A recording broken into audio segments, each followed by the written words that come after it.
des éliminatoires de la Coupe du Monde. Il reste tout de même 26 joueurs, une largesse. Est-ce que ne pourra plus se permettre le sélectionneur à la prochaine CAN? Aliou Cissé inquiet aussi par rapport aux horaires de programmation des matchs. Ça n'a pas l'air d'inquiéter Abdou Diallo. Deux messages qu'il a tenu à faire passer lors de sa rencontre face à la presse vendredi dernier. Compte rendu Iboukan des images de Cheikh Siké Camara.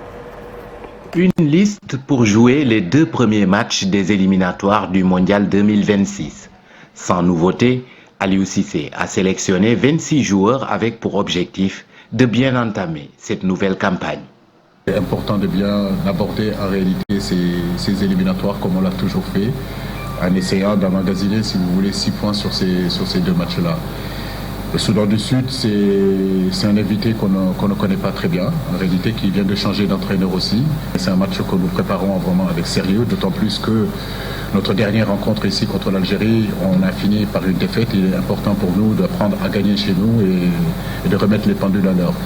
Le Togo, on le connaît, c'est une équipe qui nous a éliminés en 2006, c'est une équipe qui nous empêche d'aller à la Coupe du Monde en 2006.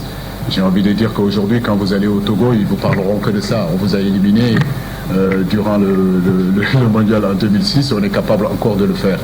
Et c'est une équipe qui a énormément de qualité, avec de très très bons joueurs, avec un entraîneur expérimenté. Nous allons là-bas en se disant que ça va être un match très compliqué. Mais nous avons des arguments à faire valoir et je sais qu'on peut faire aussi un bon résultat là-bas. Une conférence de presse où la Coupe d'Afrique des Nations prévue dans à peine 2 mois a occupé une grande place. Le sélectionneur national a fait part de ses doléances, l'heure de programmation de certains matchs et la réduction du nombre de joueurs fixé à 23 désormais, exigé par la CAF. Toutes les équipes en réalité ont convoqué entre 26, 27, 28, voire même une trentaine de joueurs. Et après, petit à petit, dilué. Je pense qu'aujourd'hui, tout le monde est conscient de la dureté de cette CAN, des difficultés qu'il y a de cette CAN, les matchs, comment ils sont disputés et comment c'est difficile, entre les baisses de forme, entre les suspensions, entre les maladies. Donc oui, je pensais que, en tout cas, la CAF aurait pu, ne serait-ce que laisser le fait qu'on puisse être à 26 ou être à 27.